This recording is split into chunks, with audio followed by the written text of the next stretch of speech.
Have you heard the strange tales of the Whistler?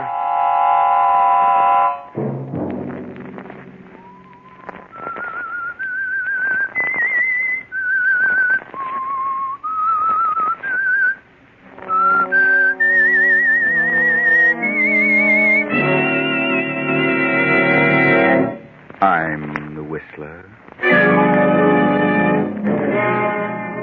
I know John Blake isn't here. I know because he's disappeared. I know you're trying to keep it out of the press because you think he's been kidnapped.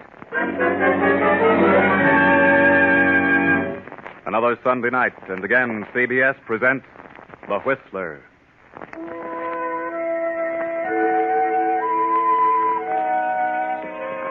I, the Whistler, know many things, for I walk by night.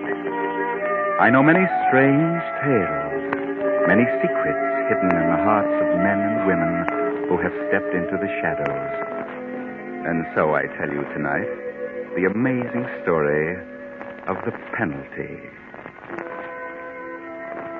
Young Alan Harper stands at the window of his small office and stares gloomily out over the city as the lights flicker on in the dusk. Alan has trouble. Perhaps he should have kept his job as a private detective. Perhaps he shouldn't have taken the law course, for he hasn't had a single client since the day he passed the bar examination. Better to give up and go back to the detective agency. Then the door opens and a figure steps into the dimly lighted room. Are you the attorney? Oh, yes. Yes, I'm Alan Harper. I have a little business for you. Business? Oh, what kind of business? I want you to draw a will and, later, deliver a letter for me. A will? Oh, yes, of course. Do you know who I am? Well, I've certainly seen you before, but I just can't place you. I'm John Blake, president of the Plymouth Building and Loan. Oh, yes, of course. I've seen your picture many times. Yes. But, why have you come to me? You have a staff of the best attorneys in town. I know, but because of the peculiar nature of the business at hand, I prefer an unknown, a lawyer who had no previous interest in me or my affairs. I see. And also one who was not doing any too well. Well, I'll have to admit that you picked a good example. In a few moments, you'll have guessed what I have in mind. You'll know why I can't have my own attorneys handle this. Why not? You have no personal interest in me, Harper. This is a cold business proposition, and I'll make it worth your while. Yes. When I walk out of here, I want you to forget the whole thing for a few days. Agreed? Very well. Then take down what I say, and I'll sign it. To my daughter, Anita Blake, I leave all my property, personal and real, including the painting of her mother, Marcia Blake. This will supersedes any and all instruments of this nature previously drawn. Yes. That's all. Oh? Yes. I'll sign it now. Now, here is a letter addressed to my brother, Hillary, in this city. He's recently returned after 25 years in Australia. Though he has written me several times lately, we've been estranged all these years over a situation which this letter will clear up. Very well, Mr. Blake, but just what... No questions, Mr. Harper, please. I want you to keep the will and letter. You'll know what to do with them when the time arrives. Are you... Mr. Blake, are you afraid of being murdered? No, Harper, there was a time... Oh, but not now. Sounds a little crazy to me. Here you are, young man. Your fee. What? $1,000. Oh, but that's most unusual. Why all that? I'm paying you that much because I know you need it badly, and your need will make you keep our agreement that you'll forget all this for a few days and say nothing to anyone. You're planning to commit suicide, Mr. Blake.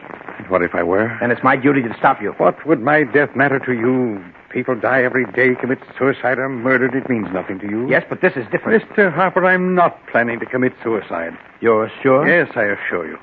So if you don't care to go through with the agreement, I'll take the money back and find someone else. No, I believe you, Mr. Blake. I'll keep the agreement. I've got to. Very well. Goodbye, Harper, and good luck. Goodbye, Mr. Blake.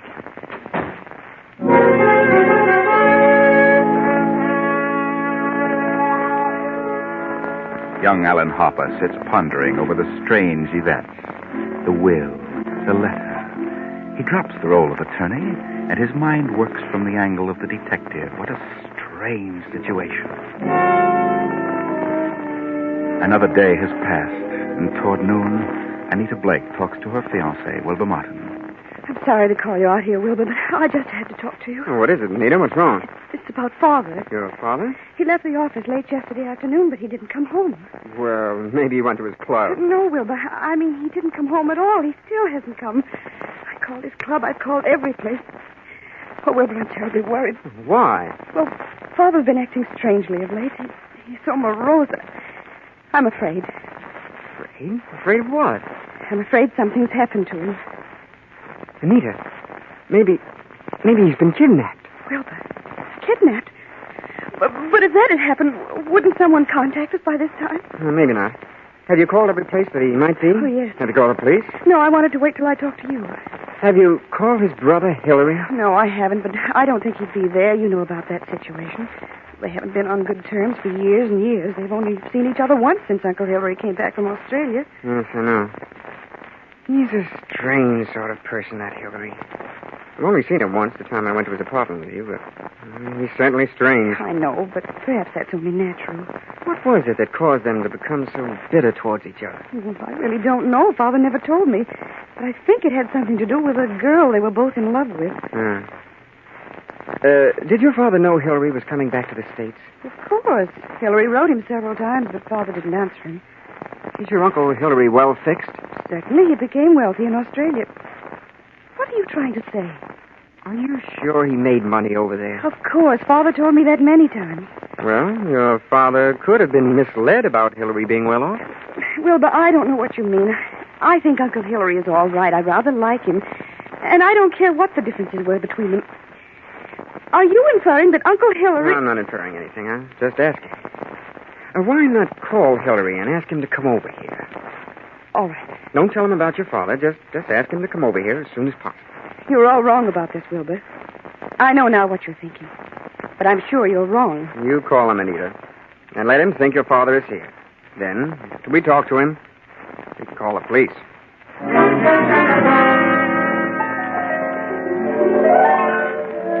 Wilbur is very clever. He may be right about Hillary. Maybe Hillary knows something about his brother's strange disappearance. But then Hillary is clever, too. Quite clever. A half hour later, Hillary arrives. What on earth is this all about? I'm awfully glad you could come so soon, Uncle Hillary. John Needle? Oh, you remember Wilbur Martin, Uncle, my fiancé. Yes, of course. What's wrong with you two? What's happened? Mr. Blake, how long since you've seen your brother? Why, it's been about 4 or 5 months, shortly after I came here from Australia. Wilbur, Would you like to have a few words with him? Why, certainly. What's happened? Wilbur, stop this nonsense. Uncle Hillary, Father is... Well, he isn't here. He's disappeared. What? Disappeared? Yes, and Wilbur thought maybe you knew where he was. Oh, I see. Well, Wilbur, I don't know. I know that now, but, well, I just wanted to make sure. Don't let your imagination run away with you, Wilbur. Father didn't come home last night from the office, and I've called every place. Every place. Well, what do you think's become of him? Well, he's been acting very strangely. I'm afraid that he's committed suicide. Suicide? But Wilbur thinks that somebody may have kidnapped him for ransom. We could both be right. He could have been murdered. I suggest that you call the police at once and check the hospitals, the morgue, everything. Yes, of course. You call them, Wilbur, please. I can't. Yes, yes, darling. I'll attend to it.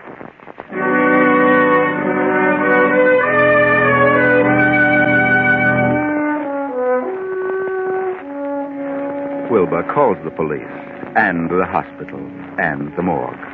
But he learns nothing of value. 2 days pass by and still not a sign of John Blake or his body. Then Alan Harper, the attorney, visits the John Blake home.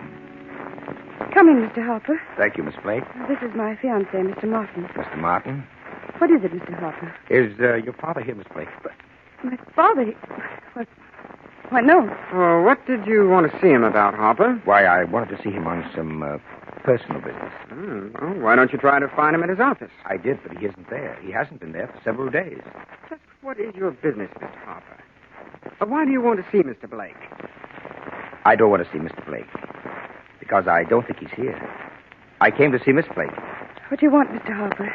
Who are you? I'm a detective. Detective? Yes. Go on, Mr. Harper. I know John Blake isn't here. I know because he's disappeared. I know you're trying to keep it out of the press because you think he's been kidnapped. We called the police. We asked them to keep it quiet. Yes, I know that. But I'm working in the background. Well, if you don't think he's here, then where do you think he is? I think he's dead. Dead? What? Why do you think that? Just what do you know, Mr. Harper?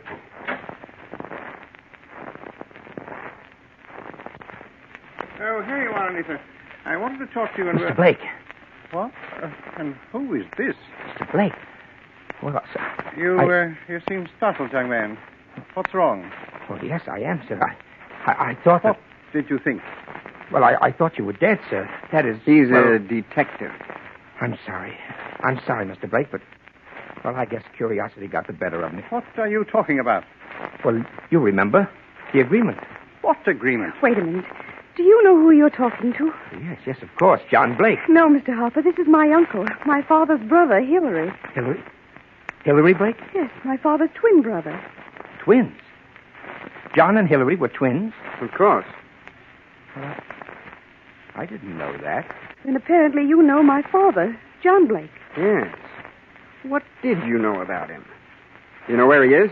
Well, excuse me just a moment. I've never been so startled in all my life. Yes. Yes, now that I look at him, now that I recall his speech, there's a difference. And why do you think John Blake is dead, Mr. Harper? I've just come from police headquarters. You mean he's been murdered? No, not murdered. From all indications, he's committed suicide. Suicide? Are you sure? Oh, Father, I was afraid of this. This morning, a hat and coat and overcoat were found on the river docks. In the coat was a typewritten copy of a will made the day before yesterday. The hat bears the initials J.B. There was a will, you say? Yes. Could you identify the hat and coat, Miss Blake? Of course.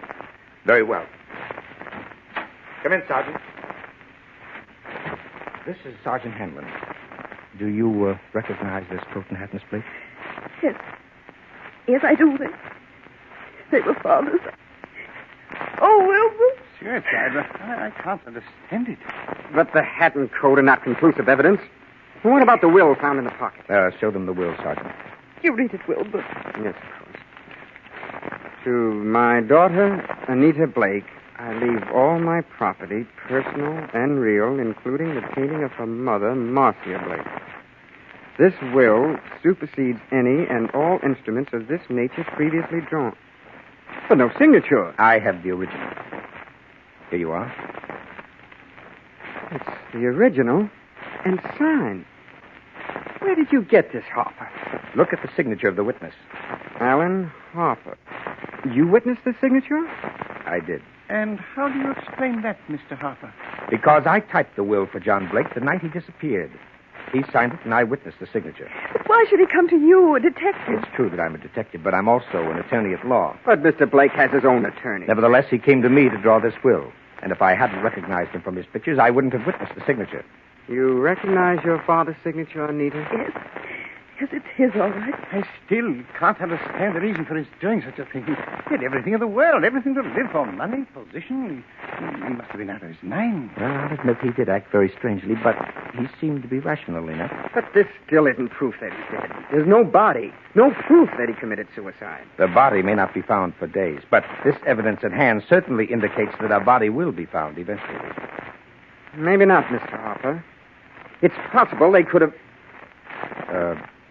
What were you going to say? Nothing. Miss Blake, in a way, I blame myself for your father's death. How do you mean? While he was dictating the will, I had a premonition that he was planning to kill himself. When I confronted him with my suspicion, he was able to convince me that he had no such intention. It's obvious now why he came to me. Why? He wanted someone who didn't know him personally. His own attorneys would have been able to see through his plan and prevent his carrying it out. But why did he make this new will if he'd already made one? Yes, that's what I'd like to know. Well, I'm still not convinced that he committed suicide. No? Well, maybe this will help. Here's a letter he asked me to deliver to Hillary Blake. A letter? To me? Yes. He said it would clear up a few things. Well, What does it say, Uncle? It says several things. Things he'd never have said unless he were going to die. Suppose you read it, Wilbur. Yes. Hillary. For 25 years now, jealousy and bitterness have kept us apart. I know why you stayed over there in Australia all these years. I know you loved Marcia, that she was rightfully yours. But I loved her, too. I couldn't go on without her. I know you despised us both all these years, and I pretended to despise you. I had to pretend because I lied to Marcia. I told her you were engaged to a woman in Australia. Marcia is innocent. I was to blame. When Marcia died last year, you wrote that you were coming back. I knew that your resentment had faded, but I didn't answer you. And I've kept away from you because I just couldn't face it. I told you all this because things have happened, which you will learn soon enough, that have decided me to close my book and write finite. I have made a new will, leaving everything I possess to Anita. Anita is young, Hillary. I beg of you to watch after her as though she were your own, which, but for my selfishness, she might well have been. Forgive me, Hillary. John. Well, this certainly indicates suicide. What does he mean by things have happened? That, Miss Blake, is the motive for which we'll just have to wait. Yes. For that and the body.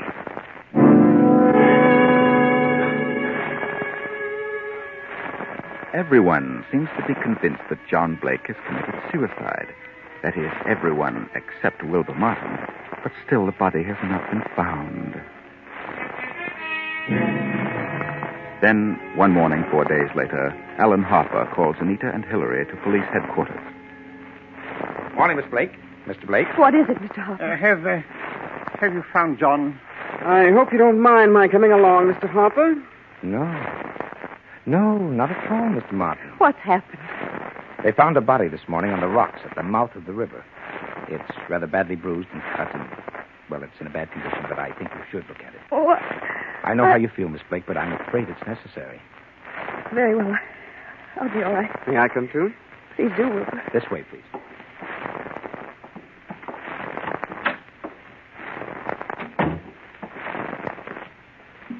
Here we are. Wilbur. What do you say, Miss Blake? Oh, it's awful. Now, get hold of yourself, Anita. Please, you must. Yes, that's Father. And you, Mr. Blake? Well, it's certainly hard to say. It looks like it might be John, but was there no means of identification on this body? No jewelry? Father never wore any jewelry. There was nothing but this suit here. Nothing in the pockets. Oh, Wilbur, that's Father's suit, all right. It's Father, I know. But why? Why did he do it? Come along, Miss Blake. You needn't stay here any longer. Now, darling. Well, I still can't understand it. I'd like to have a word with you, Martin. Yes? All right. Oh, would you and your uncle wait here for a moment? Of course. This way, Martin. All right, Martin. Why did you phone me? I wanted permission to see the body. Do you think it was John Blake? Oh, I can't tell, but they certainly should know. Wilbur, from the start, you've been skeptical about this suicide theory. Why? Why? Well, Who were you trying to frame? You're crazy. I'm not trying to frame anybody. You think he was murdered? Yes, I do. But not by you, of course. Certainly not. But how do you account for the fact that John came to my office, signed the will he dictated, and gave me the letter to Hillary? He must have contemplated suicide. Are you sure it was John Blake who made the will? You think it was Hillary? It could have been. But John's temples were quite gray, and he had no trace of an accent. Hillary could have dropped the accent and grayed his temples. Go on. He could have gotten hold of John's clothes and hat. And after he left you, he could have killed John and thrown him in the river and left the evidence at the riverfront. And why would Hillary kill John? Well, there have been several reasons. Maybe because of Marcia. Several reasons. Did John Blake object to your engagement to Anita? No. Why should he? Anita Blake identified her father's handwriting on the will and the letter to Hillary. She identified the body, but you keep harping about murder. Maybe she only thought it was his handwriting. You'd better be careful, Wilbur. If you're trying to make a murder out of this, you may hang yourself. What? How? False accusation. I've still got the will and the letter to Hillary. I checked with papers at John's office. The writing is the same. Maybe Hillary is clever at forgery. Maybe. Did you have the experts check the writing? Not yet. Well, then how can you tell unless you had a sample of Hillary's writing? I take it you have a sample of Hillary's writing. You found the letters from Hillary to John? Yes. Found a packet of them. It's on his desk. Good. Good. That, Wilbur, is what I was waiting for. Well, there they are. Several of them tied together. Now, I'll tell you something. I never thought John committed suicide. I think he was murdered. You do? Yes. And before you go, Wilbur, I'd like to have a sample of your handwriting. Here on this pad. Very well. Thank you, Wilbur. I'll see you tomorrow.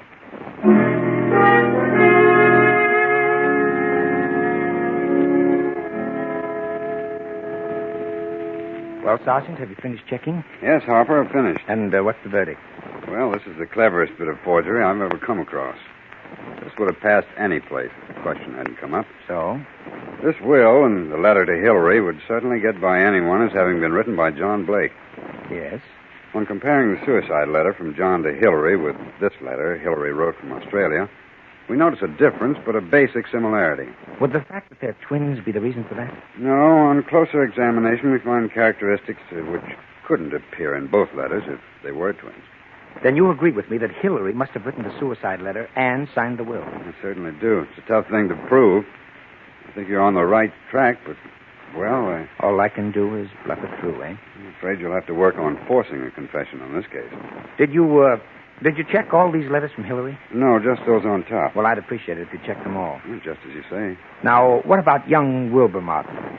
Well, so far I can't see much in him to worry about. But then you never can tell. I think Hillary's the man, all right. I thought that for some time. But I'll just phone out to the house and tell Wilbur Martin that we've uncovered the whole thing, and if Wilbur's in on it, he'll be gone when I get there. He can be picked up later. Okay, I'll check the rest of Hillary's letter. Go ahead. I won't phone out there till you've finished. 10 minutes later, a startling piece of news breaks. The headlines are screamed by newsboys. Extras flood the streets. And Wilbur Martin rushes to the Blake home and faces Anita and Hillary Blake. What is it, Wilbur? What's wrong with you? Yes, for heaven's sake, what's happened? You haven't heard? You don't know, Anita? No, what do you mean? Well, look at these headlines. Plymouth building and loan crashes. Wilbur, what does it mean? I'll tell you. John Blake embezzled the company funds and they've gone to the wall. What? Yes, close the doors. Wilbur, no, I can't believe such... I'm sorry, Anita.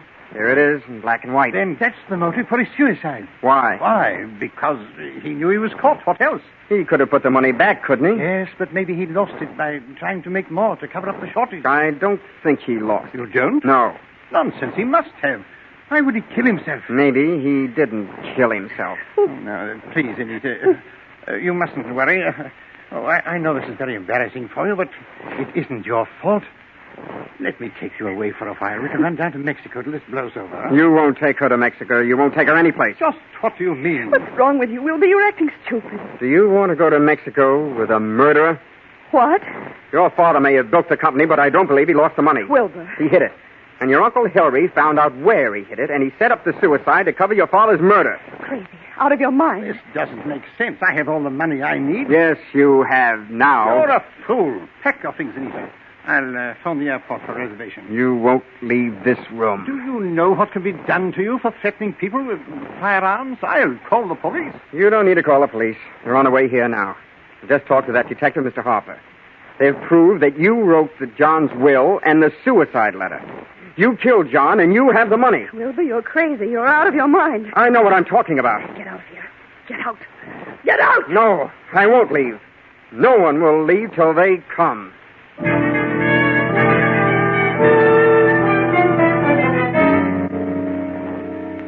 You got here just in time, Mr. Harper.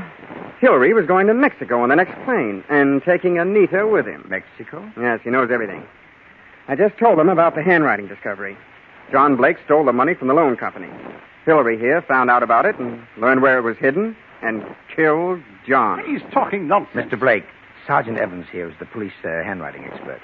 He's examined the will and the suicide letter from John. He's also checked them with your recent letters from Australia. What? And your letters from Australia show a definite resemblance, the same characteristics which appear in the will and the suicide letter. You wrote the suicide letter? Definitely. And we can get a conviction on it. Ridiculous. But there's something else. The will mentions a painting of Marcia Blake, Anita's mother. Where's that painting? Well, there it is on the wall. Just a moment. I hope you don't mind, Miss Blake. You're tearing off the back. Yes. Yes. And there you are. There's the reason why. Bonds. Thousands in negotiable bonds. Then Hillary did know about the money. He did kill John for all this. I did no such thing. No. No, that's right. You didn't kill John Blake. But then who did? Look at these two letters from Hillary Blake to John. What are the dates? September and November 1940. Those were Hillary's last letters to John. Now look at these. June and July, 1920. You notice any difference? All are signed by Hillary. But the ones dated 1920 are not at all like the ones written in 1940. Not the least similarity. We just discovered these old letters. The ones dated 1920 were written by Hillary. But the ones dated 1940 were written by John. John? What do you mean? You're under arrest, Mr. Blake. Not for murder, because there's been no murder. You're under arrest on a charge of embezzlement. Embezzlement? And you, Miss Blake, are under arrest as an accomplice. Oh, but what are you saying? At first, we overlooked the earlier letters of Hillary Blake. But when we saw them, we knew they were not the same hand. We knew John forged the recent ones. Furthermore, I checked with Australia. Hillary Blake died in Sydney 10 years ago. This man is John Blake, posing as Hillary to escape the penalty for looting the company. Nita, you... And Nita knew all about it. She's in on the plan. Oh, it was a clever one. And they might have gotten away with the phony suicide, but he picked the wrong attorney. Oh, here's your $1,000, Blake. But I'm afraid it won't do either of you much good now. Well, that's the story. John had gone to great lengths in laying his plan, but he made a mistake by failing to destroy the early letters from Hillary, and he underestimated Wilbur's intelligence. John had covered every point. He had even established residence in an apartment as Hillary, had used the story of estrangement as an excuse for not associating with Hillary. And what of the body in the morgue? That's where they slipped again. The police knew the identity of the body.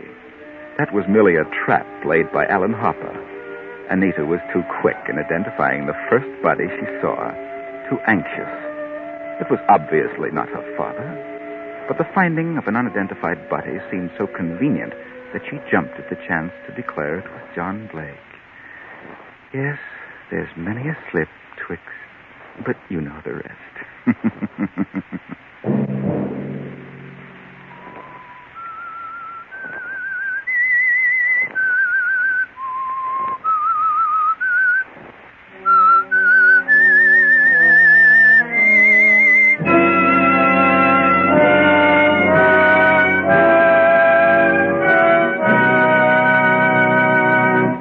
CBS has presented The Whistler.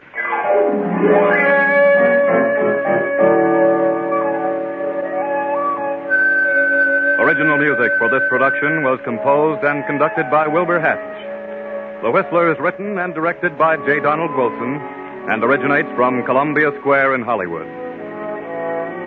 Next week, same time. I, the Whistler, will return to tell you another unusual story. Good night.